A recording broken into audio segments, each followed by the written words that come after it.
I'm standing in a blizzard, clutching a wooden box to my chest. Victor Ashmore is 20 feet away, gun raised, his expensive coat already dusted white with snow. Behind me, the farmhouse I inherited 3 weeks ago is surrounded by black SUVs, their headlights barely cutting through the horizontal sheets of snow. "Last chance, Miss Brennan," he shouts over the howling wind. "Give me the evidence." I think of the 287 letters in this box. Letters my grandmother wrote me every single week for 18 years. Letters I never knew existed until 12 days ago. Letters that proved someone loved me when I thought no one ever had. "No," I say, my voice steadier than I feel. "This ends tonight." He takes a step forward through the knee-deep snow. Behind me, I hear Jasper, my grandmother's ancient German shepherd, growling low in his throat. To my left, Everett Thorne raises his hunting rifle with hands that haven't shaken in 50 years of farming. To my right, Deputy Rowena Hollis reaches for her sidearm with the practiced calm of someone who's been waiting 12 years for this moment. "So be it," Ashmore says. But I'm getting ahead of myself.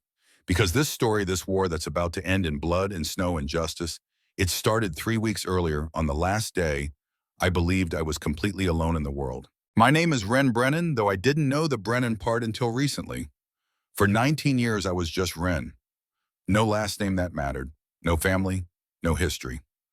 I'm standing in the dormitory at St. Helena's Children's Home in rural Pennsylvania, folding the last of my clothes into a duffel bag that's older than I am. 2 pairs of jeans, 3 t-shirts, 1 hoodie with a broken zipper, a worn paperback copy of Jane Eyre that I've read so many times the spine is held together with tape. And buried at the bottom, wrapped in a plastic grocery bag, $127 in crumpled bills, every cent I earned washing dishes in the St. Helena's kitchen for the past 4 years. Today is my 19th birthday. Today is the day I age out of the system. Sister Agnes stands in the doorway, her arms crossed over her gray cardigan, watching me with the same expression she's worn for as long as I can remember, distant kindness tempered by practical disappointment. She's seen hundreds of kids come through St. Helena's. She'll see hundreds more after I'm gone. "The bus leaves at 2, she says. "There's a voucher for Pittsburgh on my desk. After that, you're on your own." I nod. I've always been on my own. I was left at St. Helena's when I was 6 months old. No note, no name. Just a baby in a car seat outside the front gate on a June morning in 2004. The staff gave me the first name Ren because I was small and brown-haired and wouldn't stop crying. The last name came from the county, a placeholder changed every time I moved between foster homes before I landed back at St. Helena's for good at age 7. I never knew my parents, never knew if they were alive or dead, if they regretted leaving me, or if they ever thought about me at all. For 19 years, I've carried that uncertainty like a stone in my chest. I zip the duffel bag closed. This is it. Everything I own in the world. "Ren," Sister Agnes's voice stops me at the door. When I turn, her expression has softened into something almost maternal. "I wish things had been different for you," she says quietly. "I wish someone had come." The words land like a punch, because that's the truth, isn't it? In 19 years, no one came for me. No long-lost relative showed up claiming they'd been searching. No biological parent appeared with a tearful explanation. I was unwanted then. I'm unwanted now. "It's fine," I say, because what else is there to say? "Thank you for everything, Sister Agnes." I'm halfway down the stairs, duffel bag slung over my shoulder, when I hear Sister Agnes calling my name again. Her voice sounds different this time. Urgent, almost shocked. "Ren?" "Wait," I turn. She's standing at the top of the stairs, one hand pressed to her chest, the other clutching the cordless phone from her office. There's a phone call for you," she says. "A lawyer from Portland, Maine." The world tilts slightly. In 19 years at St. Orange. Helena's, I've never received a phone call, not one. A lawyer. He says it's urgent. He says you need to come to Portland immediately. Sister Agnes descends the stairs slowly, still holding the phone like it might explode. "Ren," he says, "you're someone's heir." The phone is cold against my ear. My hand is shaking. "Hello." The voice that answers is thin and raspy like wind through dead leaves. An old man's voice. A dying man's voice. "Ren Brennan," he says. Even through the phone, I can hear how much effort it takes him to speak. "My name is Tobias Whitmore. I'm an attorney in Portland, Maine, and I don't have much time. You need to listen very carefully." I'm listening. "I represented the estate of Eliza Brennan. She was your grandmother. She died 6 months ago, and she left you everything. Her farm, her savings. And," He pauses to cough a wet, rattling sound. And something else. Something she wanted you to know. But you must come to Portland in person. Today, if possible. My grandmother. The word feels foreign, impossible. I don't have a grandmother. I say, I don't have anyone. You did have a grandmother. Whitmore's voice hardens slightly. She spent 18 years trying to find you. The state wouldn't tell her where you were. Every door she knocked on, they slammed in her face. But she never stopped looking, never stopped hoping. The dormitory floor feels unsteady beneath me. Sister Agnes is watching me with wide eyes. Why didn't she find me? My voice cracks. If she was looking for 18 years, why didn't she find me? Because they hid you too well, changed your name, moved you between facilities. Whitmore coughs again. I don't have time to explain everything over the phone. But Ren, you need to come to Portland. There are things you need to know. Things about your parents, about why you were placed in the system in the first place. And there's an inheritance, a farm, money, and letters. And so many letters. Letters. Your grandmother wrote to you every week for 18 years. She never stopped trying to reach you. His breathing is labored now. Please, I'm dying. Stage 4 lung cancer. I might have days, maybe a week. I need to give you what she left behind. I need to fulfill my promise to her. There's a long silence. Through the window, I can see the St. Helena's van idling in the driveway, ready to take me to the bus station. Ready to take me to Pittsburgh, where I have no job, no home, no plan beyond sleeping in a shelter until I figure something out. How do I get there? I ask. A courier is already on the way. He'll arrive within the hour with a bus ticket and traveling money. Please, Ren, come to Portland. Your grandmother waited so long for you to come home. The line goes dead. I stand there holding the phone, my mind struggling to process what just happened. A grandmother I never knew. A farm. Letters. 18 years of searching. Sister Agnes takes the phone gently from my hand. What did he say? He said someone was looking for me, I whisper. For 18 years, he said someone was looking for me. For the first time in 19 years, I start to cry. The courier arrives 43 minutes later in a FedEx van.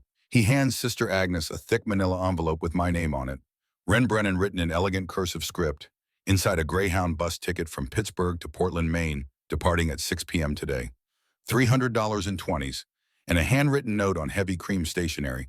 Ren, your grandmother tried to find you for 18 years. The state wouldn't tell her where you were. She hired investigators. She wrote letters to every children's home in Pennsylvania. She never gave up. I'm so sorry I couldn't help her succeed while she was alive. But you can still claim what's yours, what she wanted you to have. Come to Portland. Come today. There's so much you need to know. The address is 447 Harborview Street, Suite 2B.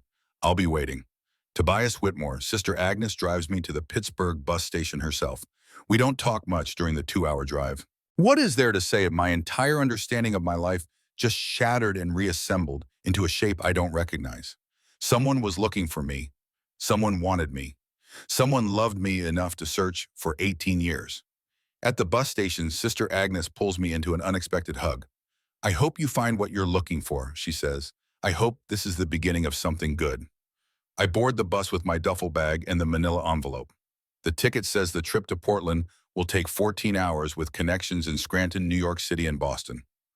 14 hours to reach a dead lawyer and a dead grandmother and the ghost of a life I might have had. I take a window seat near the back. As the bus pulls away from Pittsburgh, I open the manila envelope again and reread the note. One line catches my eye, something I missed before she wrote letters to every children's home in Pennsylvania. My hands start shaking. I pull out my phone and search for Tobias Whitmore's number from the caller ID Sister Agnes showed me. I call it. It rings 6 times before he answers, his breathing worse than before. Ren, where?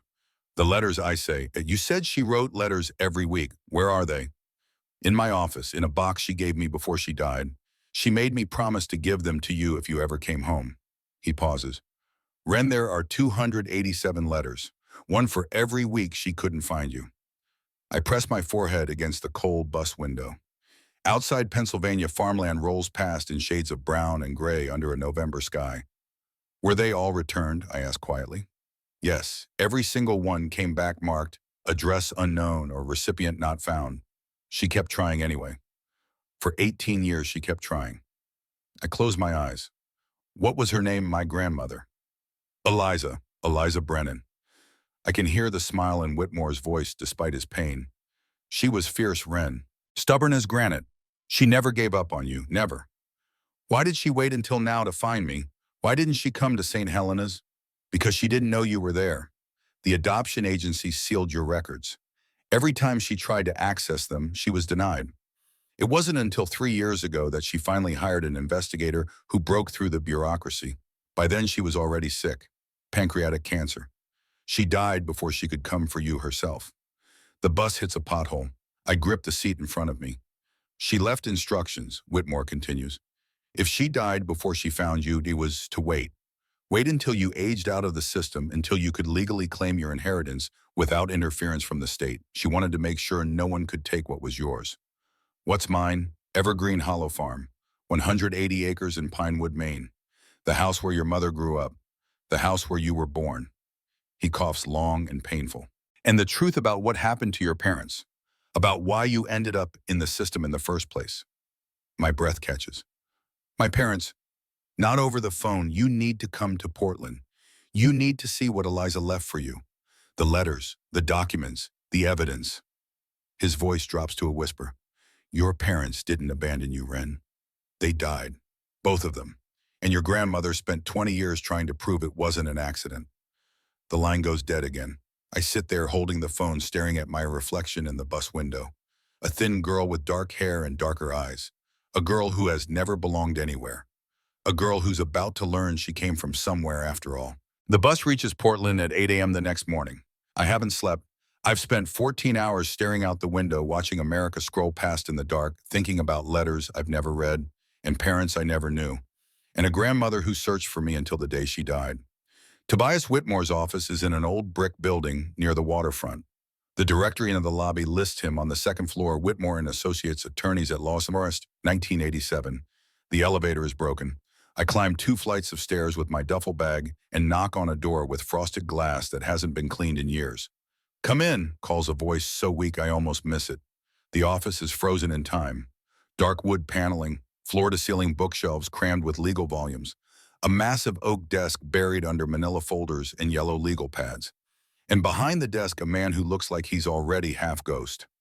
Tobias Whitmore is maybe 85. His skin has the grayish pallor of terminal cancer. His hands shake as he reaches for the oxygen tank beside his chair, but his eyes, pale blue and sharp, fix on me with startling intensity. Wren, he says, not a question. You look just like her, like Caroline, your mother. I don't know what to say. I've never seen a photo of my mother. Sit down, child, please. I sit in the cracked leather chair across from his desk. The office smells like old paper and dying man and secrets kept too long. Whitmore pulls a folder from his desk drawer with trembling hands. He opens it carefully, reverently, and slides it across to me. It's a property deed for Evergreen Hollow Farm in Pinewood, Maine. Bank statements showing a trust account with $38,000. And a photograph. The photo shows an elderly woman with wild gray hair pulled back in a messy bun. She's standing in front of a white 2-story farmhouse with a sagging green roof. Behind her, a barn painted deep red. She's smiling at the camera, but there's sadness in her eyes. The kind of sadness that comes from years of hoping for something that never arrives. On the back of the photo, in shaky handwriting, for Wren come home. Love, Grandma Eliza. That was taken 2 years ago, Whitmore says quietly. She had me take it because she wanted you to see the farm. Wanted you to know what was waiting for you. I trace my finger over her face. She has my eyes. Or I have hers. Tell me what happened, I say. Please. I need to know. Whitmore nods slowly. He opens another folder, this one much thicker, held together with rubber bands that have gone brittle with age. Your grandmother hired me 31 years ago, he begins. 1992. She just lost her daughter and son-in-law, your parents Caroline and Nathan Brennan. They died 6 months apart. Your father in March 2003. Your mother in April. You were 6 months old when Caroline died. How did they die? The official story. Whitmore's expression hardens. Your father died by suicide. Gunshot wound in the barn at Evergreen Hollow. Your mother died 2 weeks later when her car went off Highway 17 into Miller Gorge.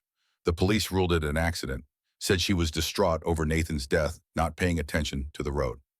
And the unofficial story. Your grandmother believed they were both murdered. The word hangs in the air like smoke. Murdered, I repeat. Why would someone murder them? Because of what they discovered, what they were about to expose. Whitmore pulls out a document, a faded newspaper clipping from the Pinewood Gazette dated March 2003. The headline reads, "Local Scientist Dies in Apparent Suicide."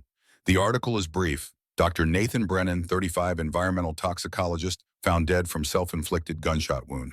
Survived by his wife, Dr. Carolyn Brennan, and infant daughter. Memorial service pending.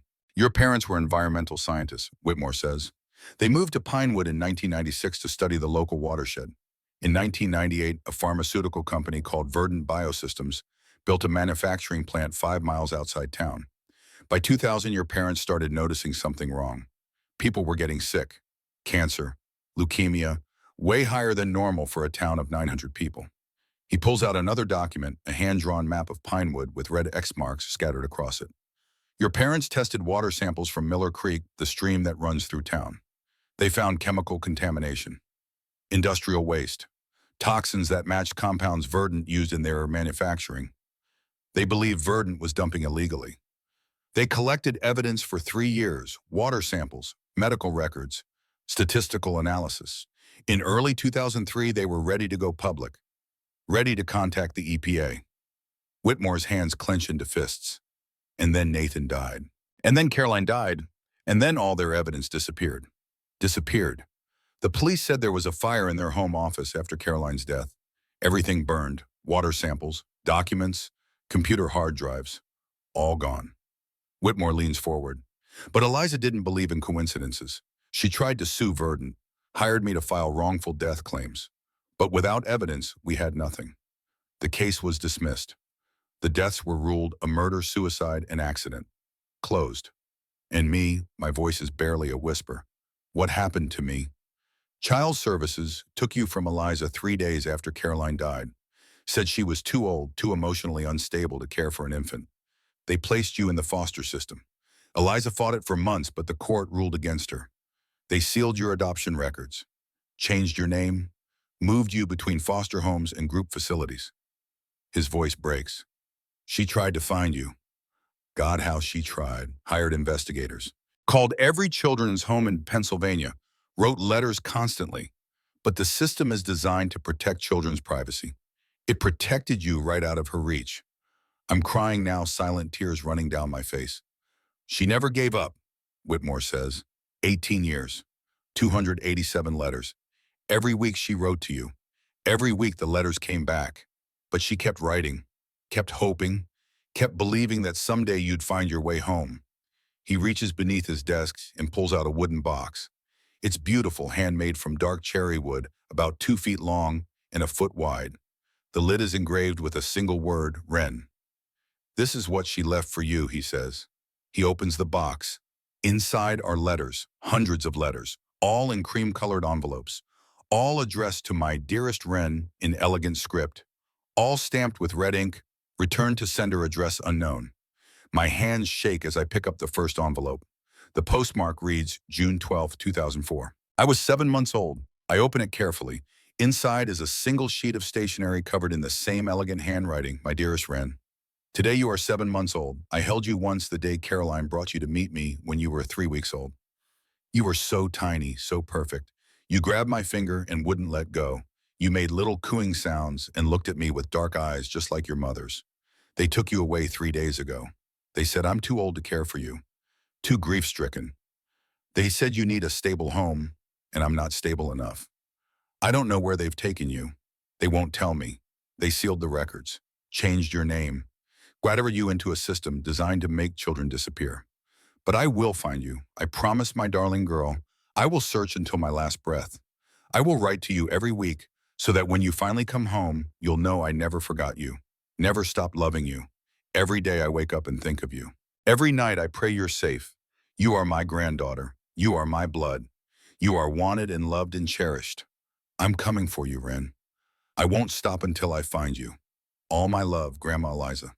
I can't see the paper anymore through my tears. I clutch the letter to my chest and sob deep, wrenching sounds that come from a place inside me I didn't know existed.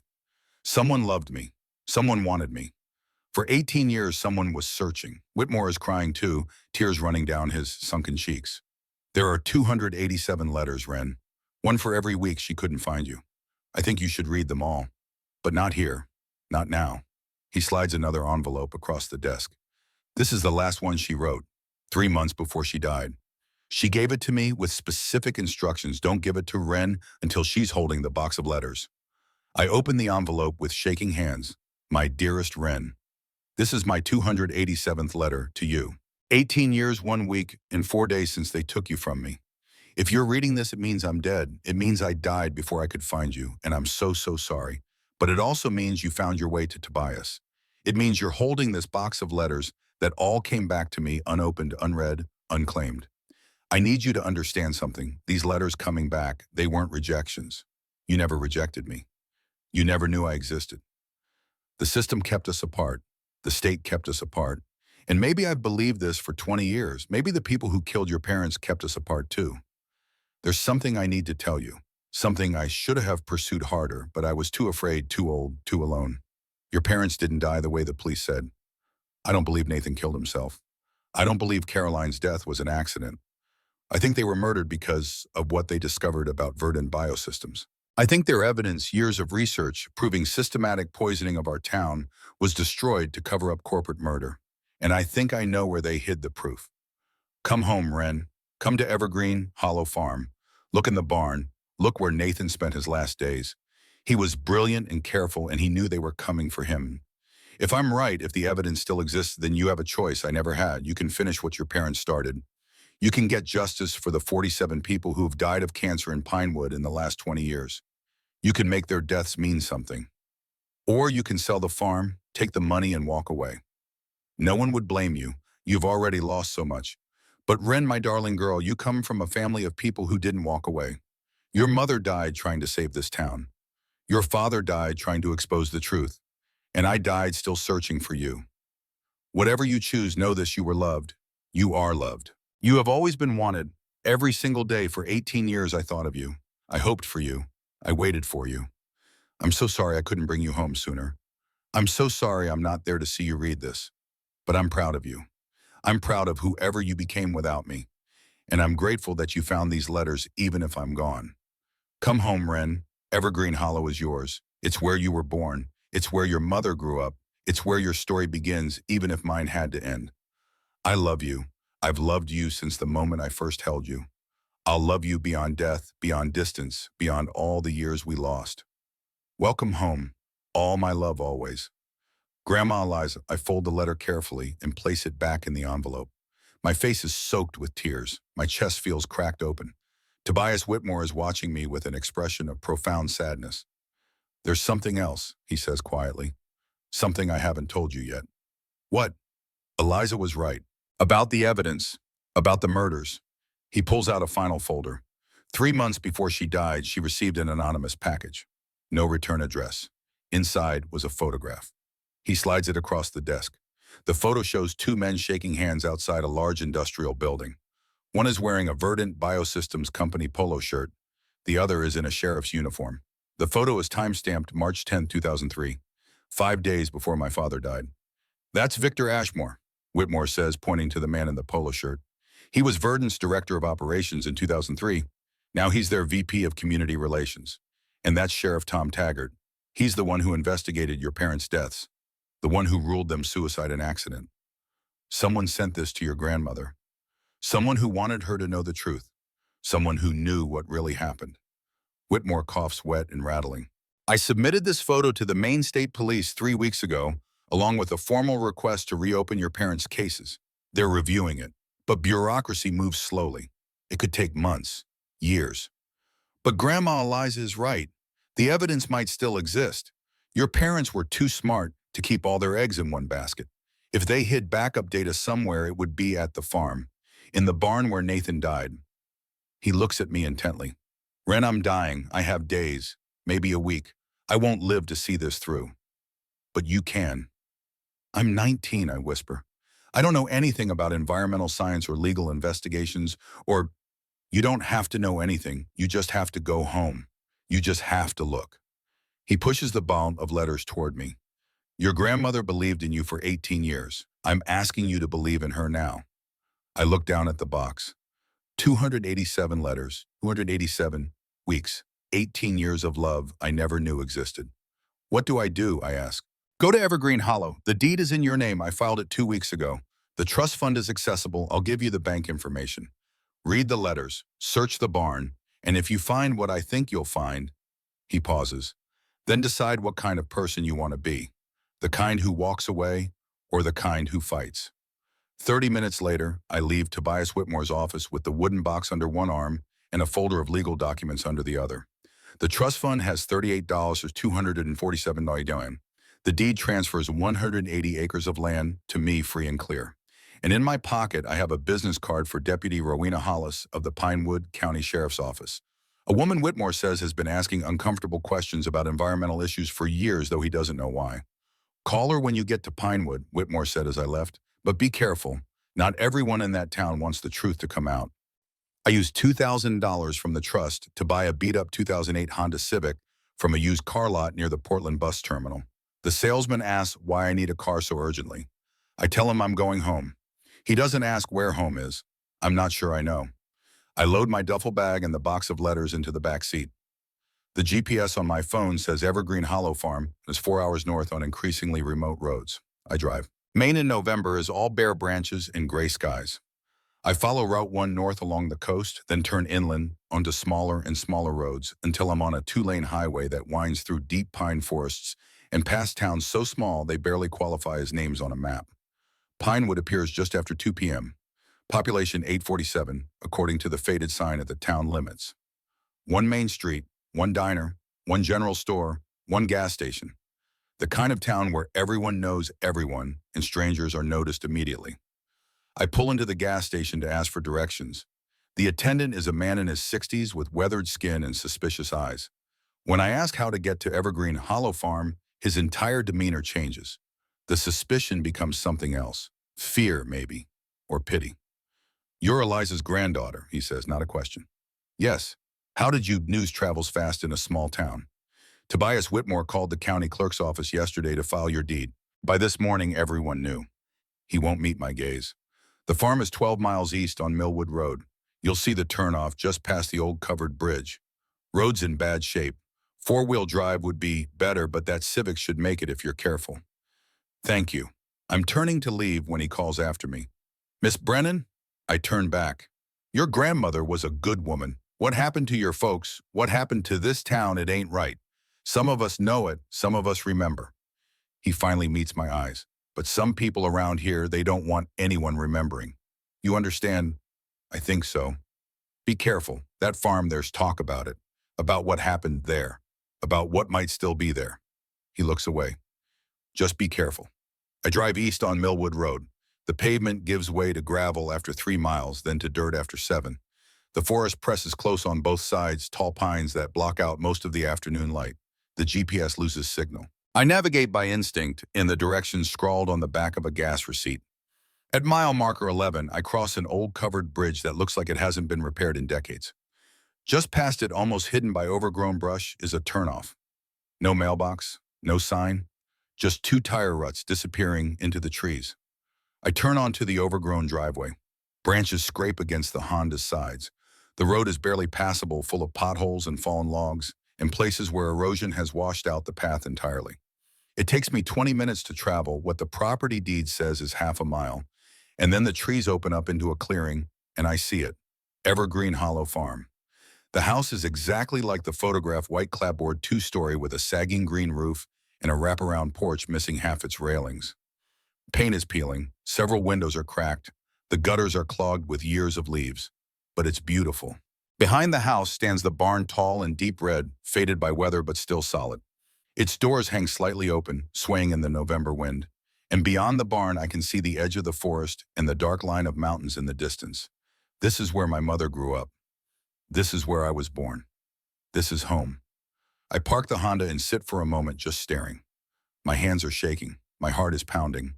I grab the box of letters in my duffel bag and walk to the front porch. The key Tobias Whitmore gave me is old brass worn smooth by decades of use. It fits the lock perfectly. The door swings open with a long creak. Inside, the house is frozen in time. The front hallway opens into a large living room with a stone fireplace and built-in bookshelves. Furniture is covered in white sheets, ghostly shapes in the dim light.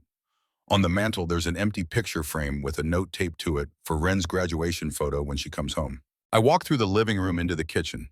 Dishes sit in the sink, 2 plates, 2 coffee mugs, silverware like someone stepped away from breakfast and never came back. The calendar on the wall is still turned to March 2023, the month my grandmother died.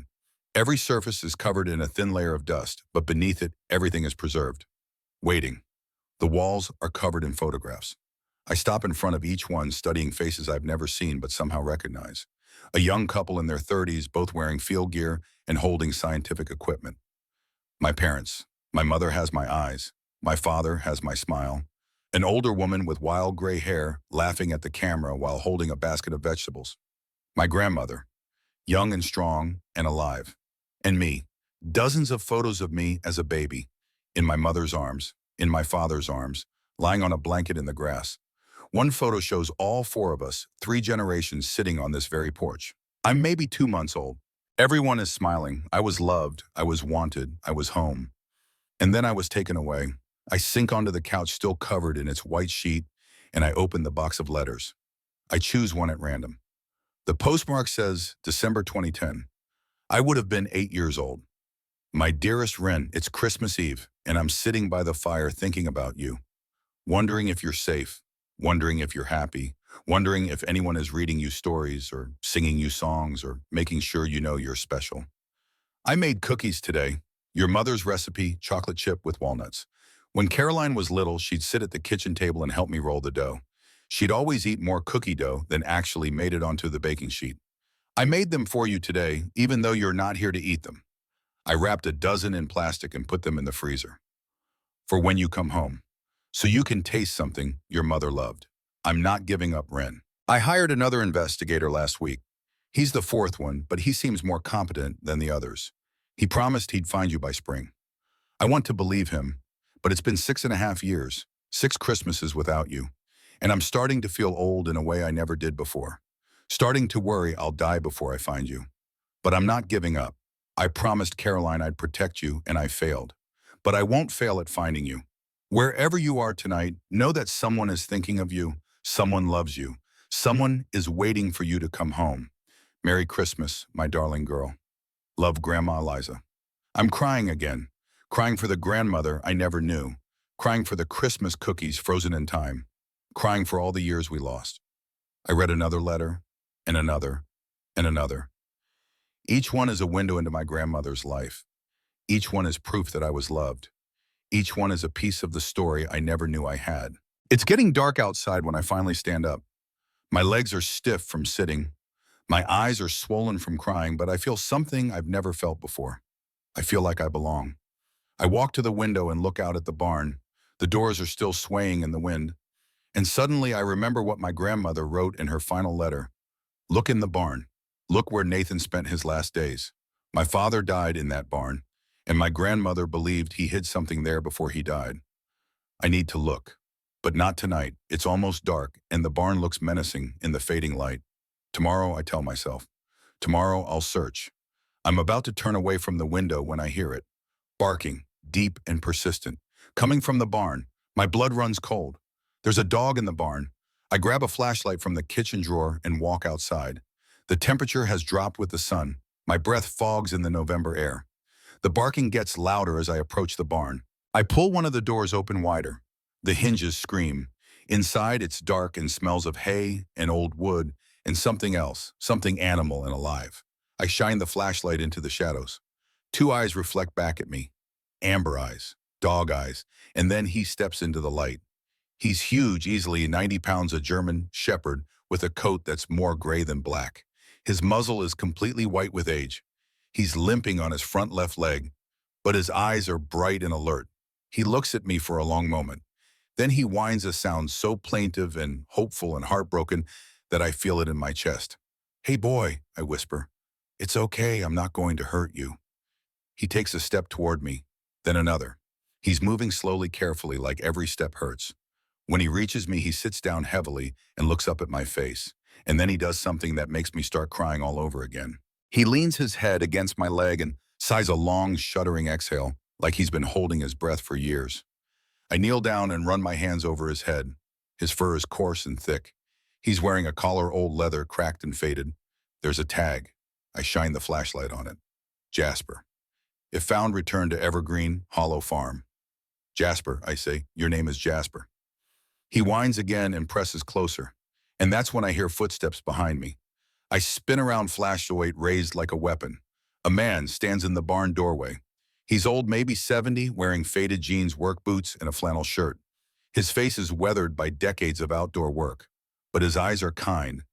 Don't be afraid, he says, raising his hands. I'm not here to hurt you. Who are you, Betham? Everett Thorne. I own the farm 2 miles west. He looks at Jasper. I've been feeding him for 6 months, since Eliza got too sick to do it herself. You knew my grandmother. For 40 years. She was my nearest neighbor. My friend. He steps into the barn slowly. And I knew your parents. Your mother grew up right here in this house.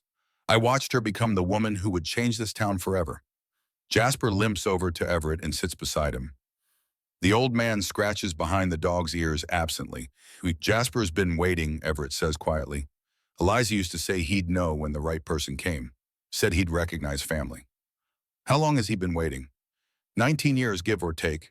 He was a puppy when your parents got him. Maybe 3 months old when they died. He's 19 now. Old for a dog this size. But he never left. Never stopped waiting. I look down at Jasper. 19 years old. My entire lifetime. Waiting for a family that's been gone almost 2 decades.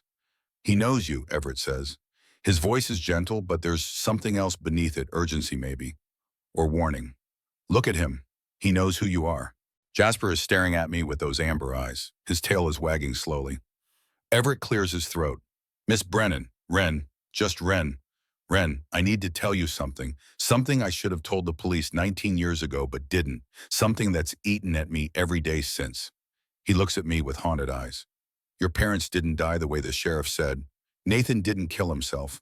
Caroline didn't have an accident. I was here, I heard things, I saw things, and I kept my mouth shut because I was afraid. My heart is pounding. What did you see? I saw your father in the days before he died. He was terrified, paranoid. He told me someone was following him. Someone was tapping his phone. Someone had broken into his truck and gone through his papers. Everett's voice drops. The day he died, I heard shouting coming from this barn. I heard a gunshot, and I heard a car drive away fast, too fast for these mountain roads. You think someone killed him? I know someone killed him. And 2 weeks later, when Caroline died, her car went off that cliff on a straight section of road, on a clear day. Caroline had been driving those roads her whole life. He shakes his head. It wasn't an accident. Why didn't you tell anyone? Because I was a coward. His voice breaks. Because 3 weeks after Caroline died, someone burned down my equipment shed. A warning, I have a wife, I have grandchildren. And I thought if I stayed quiet, if I didn't cause trouble, they'd leave me alone. Who's they? Verdant Biosystems. Or people working for them, I don't know for sure. But Wren, he looks at me intently, and now I can see the fear mixed with determination in his eyes. People in this town have been mourning. Cancer. So much cancer. 47 people in 19 years. That's not normal. That's not random. Your parents figured out why. They found proof, and they bowed before they could tell anyone. I think of my grandmother's letter. Look in the barn. Look where Nathan spent his last days. Did my father hide something here in this barn? Everett's expression shifts relief, maybe that I'm asking the right questions. I don't know, but in the days before he died, I saw him coming and going from the barn at odd hours, middle of the night, early morning. He was working on something he didn't want anyone to know about. I stand up. I need to search this barn. I need to find what he hid. Not tonight, Everett says firmly. It's dark. You're exhausted. Come to my house. Have dinner with me and my wife Martha. Get a good night's sleep. Tomorrow we'll search together. But Wren, he grabs my arm gently. You need to be careful. If what your parents found is still here, there are people who don't want it found. People who've killed before to keep it hidden. I can't just leave. I need to. Tomorrow, he says again. Tonight you rest. You grieve. You read your grandmother's letters. Tomorrow we search, together, with help. I look down at Jasper. He's watching me with those ancient eyes. Can he come with me? He's your dog now. He's been waiting for you. I gather Jasper's leash from a hook near the barn door. He follows me slowly, painfully, his old bones protesting every step. But he doesn't hesitate. At the farmhouse, I open the back door of the Honda. Jasper looks at the car, then at me, then back at the car. For a moment, I think he's too old to jump. But then he gathers himself and leaps graceful despite his age into the back seat. I close the door and turn back to the farmhouse. It sits there in the darkness waiting, full of letters and memories and secrets. Tomorrow I'll search. Tomorrow I'll find the truth. Tonight I'm taking my dog and getting some rest before whoever killed my parents decides I'm asking too many questions. I drive away from Evergreen Hollow Farm with Jasper in the back seat and the box of letters on the passenger seat. In my rearview mirror, I watch the farmhouse disappear into the darkness. And I think I was alone this morning. I had no family, no history, no home. Now I have a grandmother who loved me, parents who died protecting something important, and a bond who waited 19 years for me to come home. Now I have something worth fighting for. Now I have a reason to stay. Everett Thorne's farmhouse is nothing like Evergreen Hollow. It's warm and lived in with lights glowing in every window and the smell of cooking drifting through the November air. His wife Martha meets us at the door, a small woman in her late 60s with kind eyes and flour on her apron. "So, you're Eliza's granddaughter," she says, pulling me into a hug before I can introduce myself. "Oh, child, come in.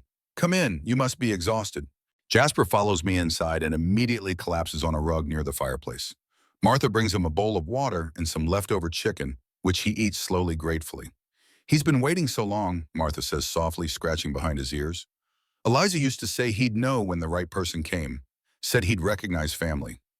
I sit at their kitchen table while Martha serves beef stew and fresh bread. Everett sits across from me, his weathered hands wrapped around a coffee mug. "Tell me everything," I say. "Please, I need to know what happened to my parents." Everett exchanges a glance with Martha. She nods. "Your parents moved to Pinewood in '96, he begins. "They were young scientists, environmental toxicologists. They'd just gotten married. They wanted to live somewhere quiet where they could study unpolluted ecosystems. Eliza sold them 40 acres of Evergreen Hollow to build their research station. They were good people, passionate about their work. When you were born in September 2002, the whole town celebrated. We threw them a party right here in this kitchen." Martha sits down beside me. "You were such a beautiful baby. Dark eyes, always curious, always reaching for things." "What happened?" I ask quietly. "Verdant Biosystems." Everett says, his voice hardening. "They built their pharmaceutical manufacturing plant in 1998. Said it would bring jobs to the area, economic growth. The town council welcomed them with open arms. At first, everything seemed fine. The plant hired about 30 local people, good wages, benefits, but then around 2,000 people started getting sick." Martha's eyes fill with tears. "Thomas Hollis, he was the postmaster, diagnosed with brain cancer. Dead within 8 months.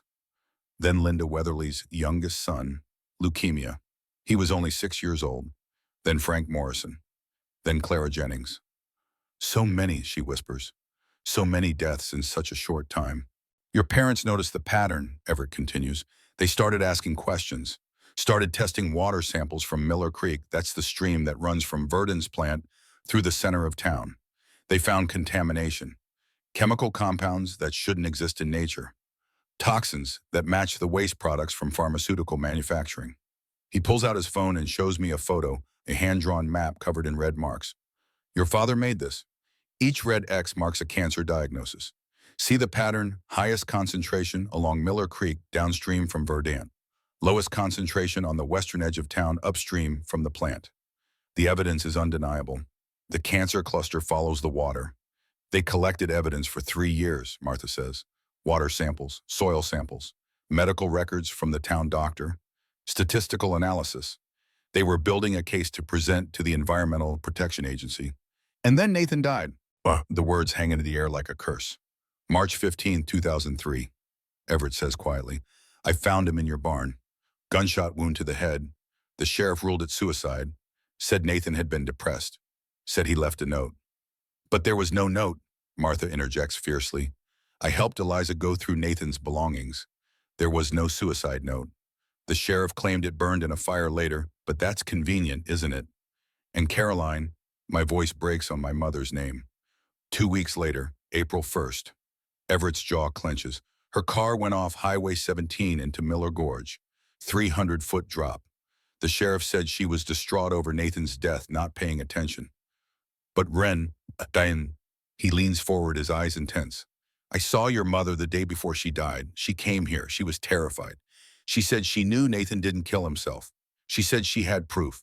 She said she'd made copies of everything, all their research, all their evidence, and hidden it somewhere safe. My heart starts pounding. Where? She wouldn't tell me. Said it was safer if no one knew.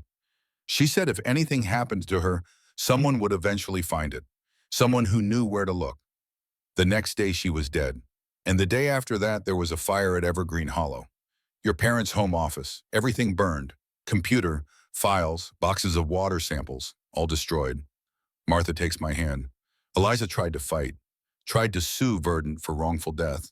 But without evidence, she had nothing. The case was dismissed. And then Child Services took you away. Said Eliza was too old, too unstable. But we always wondered, wondered what? If someone pulled strings to make sure you were separated from Eliza. Make sure you couldn't inherit what your parents discovered. Make sure the case died with them. I sit back, my mind reeling. Murder, cover-up, stolen evidence. And me taken away and hidden so thoroughly my own grandmother couldn't find me. There's someone you need to meet, Everett says. Deputy Rowena Hollis. She's been investigating for 12 years. Ever since her own daughter almost died. Daughter, Martha's voice is gentle. Emma Hollis, age 14, acute lymphoblastic leukemia. She nearly died in 2012. Rowena was a deputy in the county sheriff's office then. When she started asking questions about the cancer cluster, Sheriff Taggart shut her down. Told her to drop it. But she didn't. She's been collecting evidence quietly for years. Names, dates, medical records. She's been waiting for something or someone that could break the case open. Everett pulls out his phone and makes a call. Rowena, it's Everett Thorne. You need to come to my house. Now, Eliza's granddaughter is here. 20 minutes later, a sheriff's department cruiser pulls into the driveway. The woman who steps out is in her early 40s, lean and hard-faced, with gray streaking her dark hair. She's wearing a deputy's uniform, but moves with an intensity that suggests she's more than just small-town law enforcement. Deputy Rowena Hollis walks into the kitchen and stops when she sees me. Her eyes widen. My God, she whispers. You have Caroline's eyes. I nod, too emotional to speak. She sits down across from me, her movements careful, controlled. I'm sorry for your loss. Eliza was a remarkable woman. You knew her. We talked, often. After Emma got sick, Eliza and I, we understood each other. We were both trying to prove something that everyone else wanted to stay buried. She pulls out a worn notebook from her jacket pocket and sets it on the table. The cover is battered, held together with rubber bands. I've been documenting every cancer case in Pinewood for 12 years. 47 deaths, 19 of them children under 18. The statistical probability of this occurring naturally is less than 1 in 10 million. She opens the notebook. Page after page of names, dates, ages. Diagnosis types. Thomas Hollis. Brain cancer, age 52, 2001. David Morrison. Lymphoma, age 47, 2002. Jeremy Weatherly. Leukemia, age 6, 2003. Emma Hollis. Leukemia, age 14, 2012. Survived on and on. 47 names, 47 lives cut short, and one miracle survivor. This is genocide, I whisper. This is corporate murder, Rowena corrects quietly. And I can't prove it, not without your parents' research. Everything they collected, water samples, contamination reports, medical correlations, it all burned in 2003. But you think it still exists somewhere? I know it does, because 2 months ago I received this in the mail. She pulls out a manila envelope and slides it across the table. Inside is a photograph, the same one Tobias Whitmore showed me. Victor Ashmore and Sheriff Taggart. I say, recognizing them immediately. Rowena nods. Taken 5 days before your father died. Someone out there knows the truth. Someone wants it exposed. Who sent it? I don't know. There was no return address. But someone is watching. Someone has been waiting for the right moment. She looks at me intently. And I think that moment is now, because you're here. I pull out my grandmother's letter and slide it across to her. My grandmother said the evidence is hidden in the barn, where my father spent his last days. Rowena reads the letter, her expression growing more intense with each line. When she finishes, she looks up at Everett. We need to search that barn, tonight. It's dark, Martha protests, and if someone's watching, then they already know Wren is here, Rowena says. They know she's been to the house. Waiting until morning won't make her safer. It just gives them more time to get there first. I stand up. She's right. We need to go now. Everett sighs but nods. Then we do this together. All of us, safety in numbers. 30 minutes later, Rowena's cruiser is following my Honda back down the dark road toward Evergreen Hollow. Martha and Everett are in their truck behind us. Jasper is awake in my back seat, alert and watchful. The farmhouse looks different at night, less welcoming, more haunted. The barn looms dark against the starlit sky. We all emerge from our vehicles, flashlights in hand. Rowena has her service weapon on her hip. Everett carries a crowbar. Let's start with the obvious places, Rowena says. Storage areas, hidden compartments, anywhere someone might conceal documents or evidence. We enter the barn together. The smell of old hay and ancient wood, it is stronger in the darkness. Jasper stays close to my side, his nose working overtime. Your father died here, Rowena says quietly, in the northwest corner. That's where Everett found him. I walk to the northwest corner. The wooden floor is stained dark blood, probably though 19 years have faded it to almost nothing. I kneel down and run my hand over the rough planks. Look where Nathan spent his last days, I whisper, remembering my mother's words. I shine my flashlight along the walls. Old tools hang on hooks, coils of rope, a workbench covered in sawdust. Everything looks ordinary.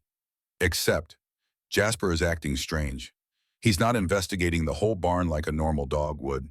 He's fixated on one spot, the northwest corner, where my father died. He's sniffing intensely at the floor, whining, pawing at the boards. What is it, boy? I kneel beside him. He looks at me with those amber eyes and barks once. Sharp, insistent. Then he goes back to pawing at the floor. He knows something, Rowena says. I examine the floorboards more carefully. Most of them are old and weathered, nailed down decades ago. But 3 boards in the corner look different, cleaner edges, less wear newer nails. These boards have been replaced, I say. Everett brings the crowbar. Together we pry up the 3 newer boards. Underneath is a space about 2 feet square and 1 foot deep. And inside that space is a wooden crate. My hands shake as I pull it out. The crate is heavy, sealed with a combination lock. But there's an envelope taped to the lid with 2 words written in faded ink, for Wren. I tear open the envelope. Inside is a letter in my mother's handwriting, dated March 31st, 2003, the day before she died. My darling Wren, if you're reading this, then I'm dead. I'm so sorry. I'm so sorry I won't be there to watch you grow up, to see you become the person I know you'll be. Your father died 2 weeks ago. They say he killed himself, but he didn't. He was murdered. And I know I'm next. I can't go to the police. The sheriff is involved. I can't go to the EPA. Our lawyer says Verdant has connections there too. I can't run because they'll find me. They'll find you, so I'm doing the only thing I can do. I'm hiding the evidence. All of it. Everything we collected over 5 years. Water samples, contamination reports, medical correlations, emails from Verdant executives, photos of illegal dumping, audio recordings of threats. It's all here in this crate. The combination is your birthday, 09/17/02. Someday someone will find this. Maybe it will be you. Maybe it will be a stranger. Maybe it will be too late to save anyone. But at least the truth won't die with us. I love you, Wren. Your father loved you. We both loved you more than anything in this world. We died trying to make it safer for you. Please finish what we started. Love always, Mom. I'm crying as I spin the combination lock. 09/17/02, my birthday. The lock clicks open. Inside the crate are 4 waterproof cases, the kind photographers use for expensive equipment. I open the first case. Hard drives. 5 of them, all labeled with dates from 1998 to 2003. The second case contains USB drives and dozens of labeled glass vials. Water samples carefully preserved and dated. The third case holds a thick binder of printed documents.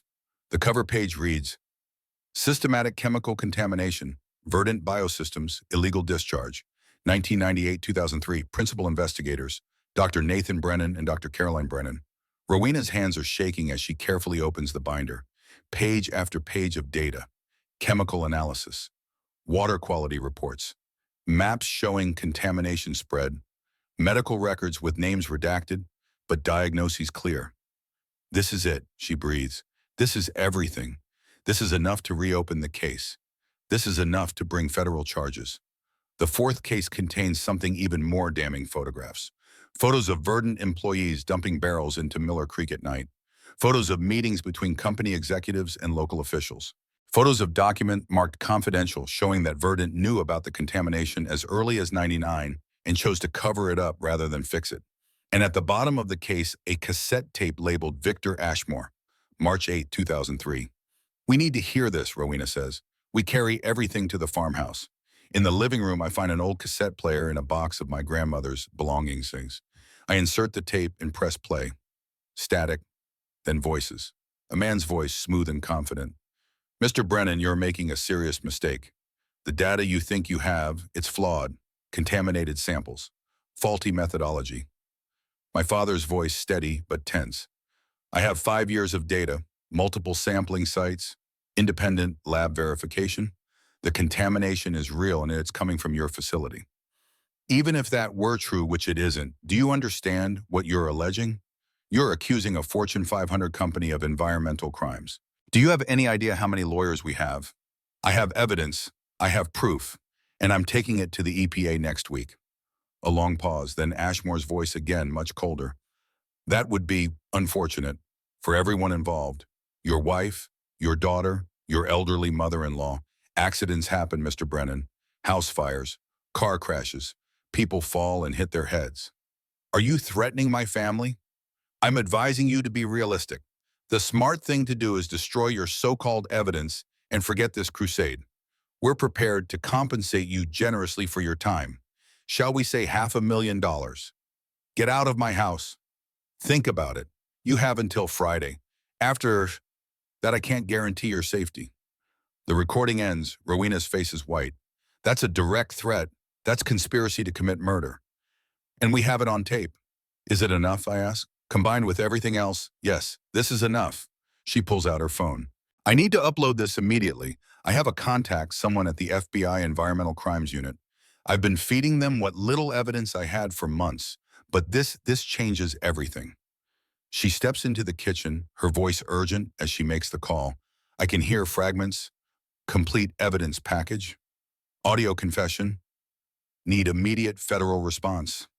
Everett sits down heavily beside me. You found it. After 19 years, you found it. Martha is crying quietly, her hand over her mouth. I look down at the evidence spread across the coffee table. 5 years of my parents' work. 5 years of careful, methodical proof that a corporation was murdering people for profit. They died protecting this. My grandmother spent 19 years trying to bring it to light. Now it's mine to carry forward. Rowena comes back, her face grim. I sent everything I could digitally, photos of the documents, a copy of the audio file I recorded on my phone. The FBI is mobilizing a team. They'll be here by noon tomorrow to collect the physical evidence and take formal statements. What about tonight, Martha asks. What if Verdant finds out? How would they find out? Everett asks. We're the only ones who know. Are we? Rowena's voice is sharp. That photo someone sent me, someone knows what's happening. Someone is watching. And if they're watching, they might have seen us come here tonight. As if on cue, Jasper starts barking. Not his normal bark, something frantic, alarmed. I run to the window. Headlights, multiple vehicles coming up the driveway, moving fast through the darkness. How many? Rowena asks, already moving toward her weapon. 3 SUVs, black, no markings. She's on her phone immediately. This is Deputy Hollis Badge 247. I need backup at Evergreen Hollow Farm, Millwood Road. Multiple hostiles approaching. Federal evidence in jeopardy. The dispatcher's voice crackles back. Deputy Hollis Sheriff Taggart says to stand down. You're not authorized. The sheriff is compromised, Rowena shouts. This is a federal case. I need state police. The line goes dead. She stares at her phone in disbelief. He cut me off. Taggart cut me off. The SUVs pull up in front of the house. Dark shapes emerge, men in tactical gear, moving with military precision. And then stepping out of the lead vehicle, I see him. Even in the darkness, even from a distance, I recognize him from the photos. Victor Ashmore. He's wearing an expensive coat over business casual. Completely wrong for a midnight raid. He looks like he just came from a corporate dinner. He approaches the porch. His voice carries clearly through the cold night air. Miss Brennan, I know you're in there. I know you found your parents' research. I'm here to collect it. Rowena levels her weapon at the door. Federal evidence. You have no authority. I have all the authority I need. Sheriff Taggart signed a warrant for Miss Brennan's arrest 2 hours ago. Trespassing, illegal occupation of condemned property. He smiles. We're here to execute that warrant and secure the property. That's bullshit, Rowena says. This is her property. She has the deed. A deed currently under legal challenge. Until the matter is resolved, she's trespassing. Now we can do this the easy way. You open the door and surrender the materials you found. Or we can do it the hard way. I look at Rowena. Her face is pale but determined. She whispers, I already uploaded what I could. The audio recording, photos of key documents. Even if they take the originals, the FBI has copies. Then we don't give them the originals without a fight, I say. Rowena shouts through the door, show me the warrant. It's being emailed to you now. Rowena checks her phone, an email from the sheriff's office. She opens the attachment, an official-looking document signed by Sheriff Taggart. It's bullshit, she mutters, but it's technically legal. If I resist, I'm obstructing. Then don't resist, I say. Let them search. Let them think they won. Ren, the evidence is already uploaded. You said so yourself. They can take the physical copies. The truth is already out there. Rowena stares at me for a moment, then slowly nods. I open the front door. Ashmore is standing on the porch with 6 men in tactical gear behind him. In the driveway, I can see more men by the SUVs. Mr. Ashmore, I say calmly, you're here for my parents' research. I'm here to execute a legal warrant. Of course, you're welcome to search the house, but you should know we already uploaded everything. The FBI has copies, the audio recording of you threatening my father, the photos of illegal dumping, the contamination reports, all of it. His smile falters. You're bluffing. You want to risk it. You want to bet your freedom on whether or not Deputy Hollis managed to send files over the internet in the last hour. He stares at me, and I can see him calculating, weighing options. Search the house, he finally says to his men. Find those hard drives. The men push past me into the farmhouse. I hear them tearing through rooms upstairs. Hear furniture being overturned. The sound of breaking glass. Rowena stands beside me, rigid with controlled fury. Ashmore steps closer. You look like her, like Caroline. Same stubborn streak. Same inability to understand when you're beaten. I'm not beaten. Your mother said that too, right before her car went off the cliff. He smiles coldly. Accidents happen, Miss Brennan, especially to people who don't know when to quit. Are you threatening me? I'm advising you, like I advised your father, like I advised your mother. Walk away. I'll go as high as $300,000. Buy yourself a new life far away from Pinewood. No, his smile vanishes. Then you'll end up just like they did. And this time there won't be anyone left to carry on the crusade. One of his men comes downstairs. Sir, we found them. He's holding the cases, all 4 of them. Ashmore opens the first case and pulls out the hard drives. Relief floods his face. Finally, he breathes. After 19 years. He looks at me with triumph. You lied. You didn't upload anything. It was all still here. Actually, a new voice says from the darkness, she didn't lie. We all spin toward the driveway. Headlights, many headlights. 3 state police cruisers roaring up the driveway, followed by 2 unmarked cars. Officers pour out weapons drawn surrounding Ashmore's men. A man in a suit steps forward, FBI badge on his belt, commanding presence. Victor Ashmore, FBI, you're under arrest for conspiracy to commit murder, obstruction of justice, and destruction of evidence. He signals to his agents, cuff him. Ashmore's face goes white. This isn't possible. How did you? We've been investigating Verdant for 6 months, the FBI agent says. Deputy Hollis has been feeding us information. Tonight she uploaded evidence that gave us everything we needed for immediate warrants. We were already mobilizing when we got her distress call 30 minutes ago. Rowena steps forward and suddenly her entire demeanor changes. She pulls out a different badge, not her sheriff's deputy badge. Special Agent Rowena Hollis, FBI Environmental Crimes Unit. I've been undercover in Pinewood for 12 years. My jaw drops. Everett and Martha look equally shocked. 12 years, I whisper. Since my daughter nearly died, Rowena Agent Hollis says. Since I realized no local authority was going to stop this. So I went to the FBI, requested a deep cover assignment, became a deputy sheriff to investigate from the inside. And I've been building this case piece by piece, waiting for the evidence I needed to bring federal charges. She looks at me. And then you came home, and you found what I couldn't find in 12 years. As Ashmore is led away in handcuffs, I see Everett's truck pulling up behind the police cars. Everett jumps out looking panicked. I called them an hour ago as soon as Rowena told me who she really was. Called every contact I had. State police, FBI. Told them everything. Told them you were in danger. He looks at Ashmore being loaded into a police car. Guess I was right. The FBI agent approaches me. Miss Brennan, I'm Special Agent Sarah Vance. We'll need to collect the evidence your parents compiled. This is going to be the largest environmental crime case in Maine history. Take everything you need, I say. Just make sure they pay for what they did. We will. Agent Vance looks at the 4 cases with something like awe. Your parents were brilliant. This documentation is extraordinary. As dawn breaks over Evergreen Hollow Farm, I stand on the porch watching FBI agents catalog evidence. Victor Ashmore sits in a state police cruiser, hands cuffed, face pale. He looks up and meets my eyes.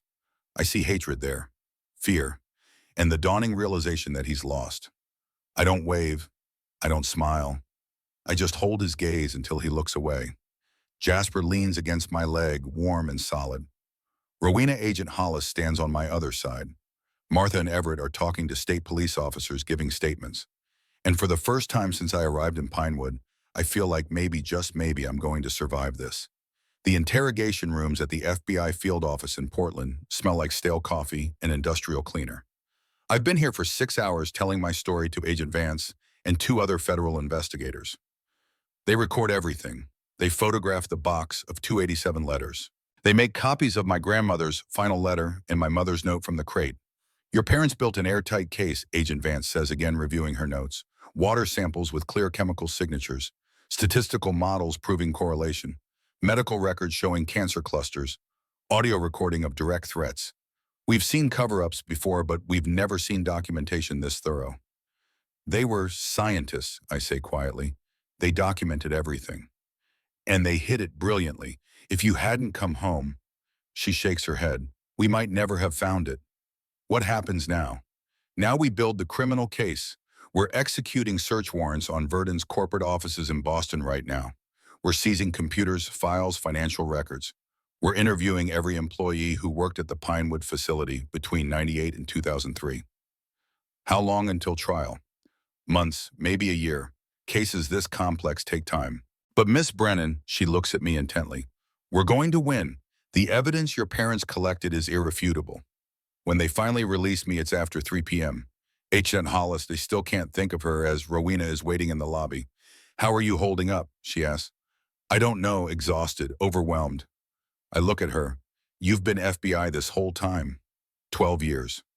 12 years pretending to be a small-town deputy while investigating the people who almost killed my daughter. She leads me out to her car, not the sheriff's cruiser, but an unmarked sedan. It's been the hardest assignment of my career. Watching people die, documenting their deaths, knowing I couldn't save them yet because I didn't have enough evidence for federal charges. Your daughter, Emma, she survived. Barely. She was in the ICU for 2 months.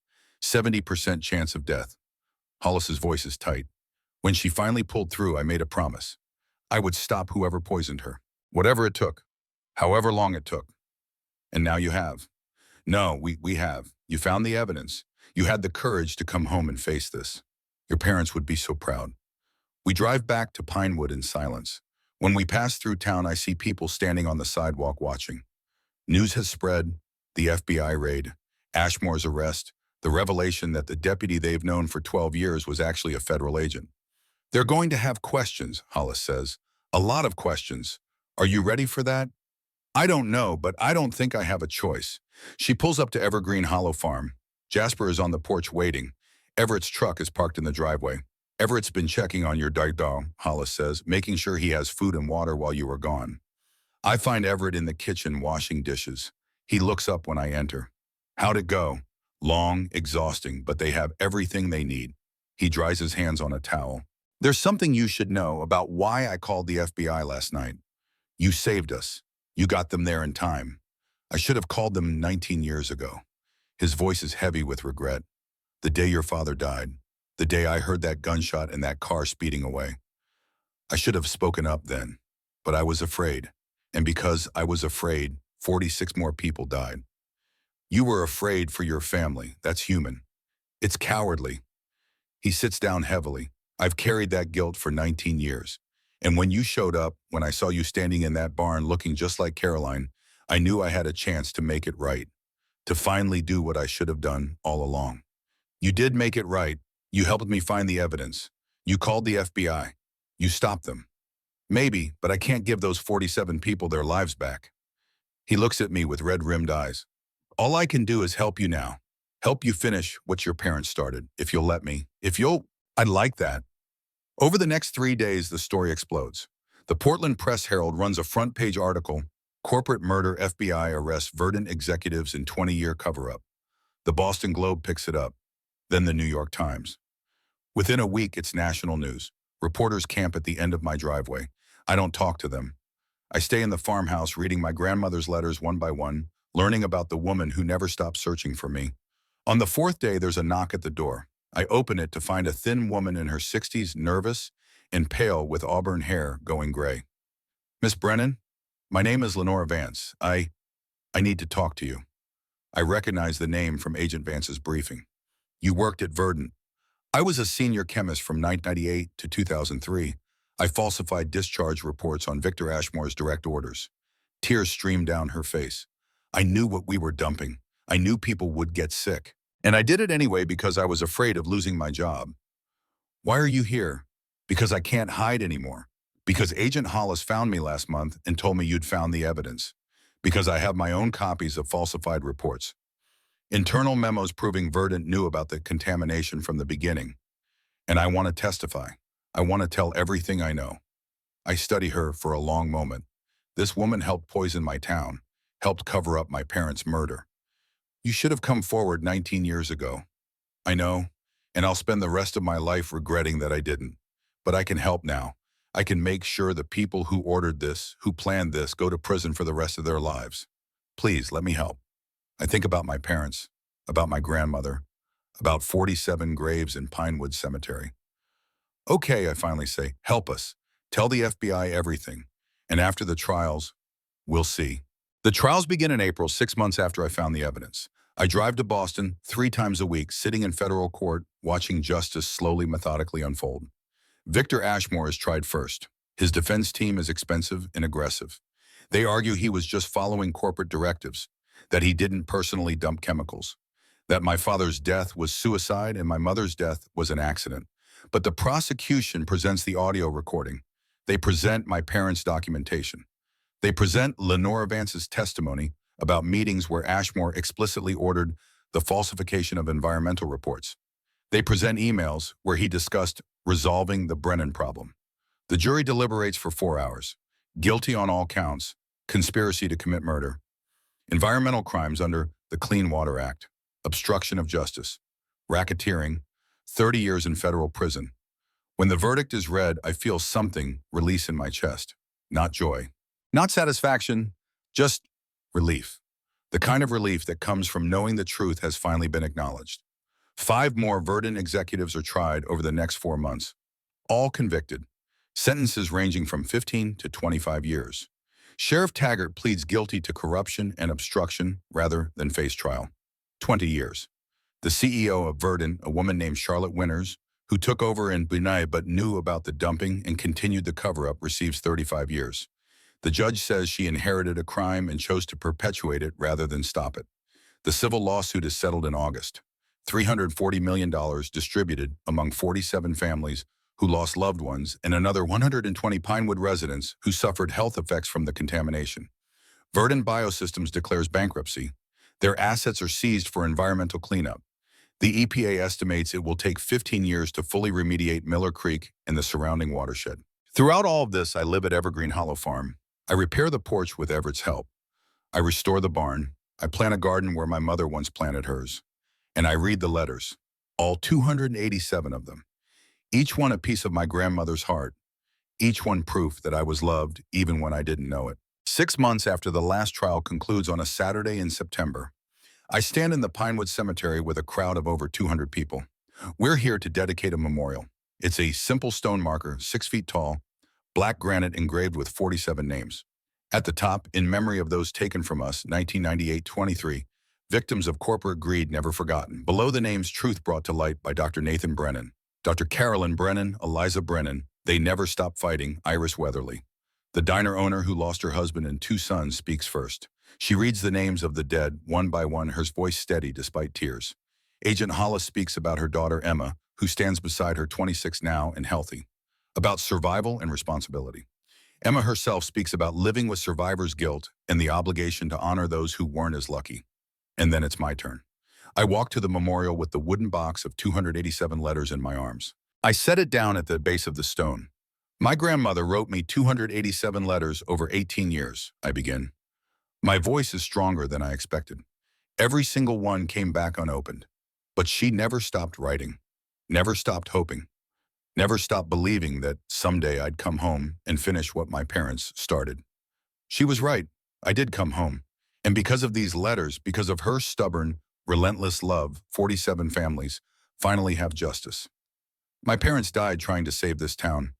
My grandmother spent 20 years trying to prove they were murdered. And all of you, you kept their memory alive. You refused to forget. You refused to accept lies as truth. This memorial isn't just for the 47 people we lost. It's for everyone who fought, everyone who spoke up when they were told to be quiet, everyone who refused to give up. We won, I say, not just in court, not just with money. We won because we told the truth. Because love, stubborn, unreasonable, relentless love is stronger than greed will ever be. I kneel and place my hand on the cold granite, on my parents' names, on my grandmother's name. Thank you, I whisper. Thank you for never giving up on me. After the ceremony, people come up one by one to thank me, to share stories of the people they lost, to tell me that my parents' sacrifice meant something. Iris hugs me tightly. Your grandmother would be so proud. Agent Hollis, who officially retired from the FBI last month, squeezes my shoulder. You did it, Wren. You finished what they started. Emma Hollis, tears in her eyes, says, I'm alive because of what your parents discovered. Because your grandmother kept fighting. Thank you. When everyone else has left, I stay behind with Jasper. He's moving slowly now, his 19th year weighing heavily on his joints. But he's still here, still loyal. We walk to the section where my parents and grandmother are buried. 3 graves side by side now, with fresh flowers from the memorial service. I've visited hundreds of times over the past year, but today feels different. Today feels like completion. I sit between the headstones and pull out one final letter, the very last one my grandmother wrote, the 287th, which I've been saving for this moment. The envelope is worn from being carried in my pocket. I open it carefully and read, My dearest Wren, if you're reading this, then you found me. You found home. You found the truth. I'm writing this from hospice. Stage 4 pancreatic cancer. Days left, maybe hours. But I'm not afraid of dying. I'm only sad I won't meet you, won't see your face, won't hear your voice. But I have faith, faith that you'll read these letters, faith that you'll understand how much you were loved. 287 letters, 18 years. Every week I wrote to you, every week I hoped. And now at the end, I still hope. I hope you'll find these letters. I hope you'll come home. I hope you'll discover what your parents died protecting. If you did, if you exposed Verdun, if you brought justice, then you're stronger than I ever was, braver than I could be. And I'm so, so proud of you. But Wren, my darling girl, don't spend your whole life fighting. Don't let this define you. You're more than this tragedy, more than this legacy. Live, sweetheart. Be happy. Find love. Find joy. Find peace. Evergreen Hollow is yours. Make it into whatever you want. A home, a refuge, a memorial. Whatever brings you peace. You owe the dead nothing but truth. And the truth is you were loved. You are loved. You will always be loved. Welcome home, my sweet girl. I'm sorry I couldn't be there to greet you. But I'll be watching. Always. All my love forever, Grandma Eliza. I fold the letter and place it back in the envelope. Then I pull out something I've been carrying, a photograph. It was taken last week. Me in a cap and gown holding my associate's degree in environmental science from the community college. First step toward my bachelor's degree, toward becoming the scientist my parents were. I placed the framed photo on my grandmother's grave. I graduated, Grandma. I came home. I found the truth. I finished what you started, and I'm staying. This is my home now. Jasper nudges my hand with his graying muzzle. I scratch behind his ears. Ready to go home, old friend. His tail wags slowly. We walk back through the cemetery toward my truck. The September sun is warm. The leaves are just starting to turn. Everything smells like autumn and new beginnings. 1 year later, on my 21st birthday, I wake up in the farmhouse to the smell of coffee and bacon. Martha and Everett are in the kitchen cooking breakfast. Agent Hollis is on the porch with Emma, who's helping set the table. Iris Weatherly is arranging flowers. This is family now. Not the family I was born with, but the family I found. The family I built from loss and love. After breakfast, we all drive to the northeastern edge of Evergreen Hollow Farm, where construction finished last month. The building is beautiful, modern but rustic, with large windows and solar panels and a design that works with the landscape. The sign reads Brennan Environmental Education Center. Inside, laboratories with donated equipment, a library filled with environmental science texts, classrooms where high school students will learn, living quarters for visiting researchers. The centerpiece is a display case containing one original water sample jar my parents collected, the audio recording of Ashmore's threat, a photo of my parents in the field, letter number 1 of 287 dated June 2004. Below it, a plaque in honor of Dr. Nathan Brennan, Dr. Caroline Brennan, and Eliza Brennan, who proved that truth is more powerful than greed and that one person can change the world. The center's first students arrive next week, 20 undergraduate and graduate students from across the country coming to study environmental justice. I'll be teaching a course, Environmental Ethics and Corporate Responsibility, using my parents' work as the case study. That evening, I sit on the farmhouse porch with Jasper at my feet. He's 20 now, impossibly old for a dog his size. Moving slowly, sleeping most of the day, but still here, still home. The sun sets over the mountains, painting the sky orange and pink. In the distance, lights glow from the education center. Beyond that, Pinewood healing, slowly but surely. I pull out my phone and record one final message. For the students, for anyone who needs to hear it. My name is Ren Brennan. I was born in September 2002 in Pinewood, Maine. My parents were murdered for discovering corporate crimes. I was taken away and hidden. My grandmother spent 18 years searching for me, writing me letters I never received. But she never gave up. And because she never gave up, I found my way home. I found the evidence. I brought the truth to light. 47 people died before we stopped them. We can't bring them back, but we honor them by telling the truth, by fighting for justice, by refusing to stay silent. If you're listening, maybe you're fighting your own battle. Maybe you feel alone, but you're not alone. Someone cares. Someone is searching. Someone loves you enough to never give up. Don't give up. Don't stay silent. Don't let them win. Because love, stubborn, relentless, unreasonable love, is the most powerful force in the world. I stop recording, save the file, set the phone down. Jasper shifts against my leg. I run my hand through his silver fur. We did it, old friend. We came home. We found the truth. We won. He sighs contentedly. We sit together as night falls over Evergreen Hollow, over the education center that will train the next generation, over Pinewood finally free from poison, over a home that was lost and found again, over a story that started with 287 letters and ended with justice. I'm not alone anymore. I never was. I just needed to come home to realize it. And now that I'm here, now that I'm finally truly home, I'm never leaving again. This is where I belong. This is where my story begins.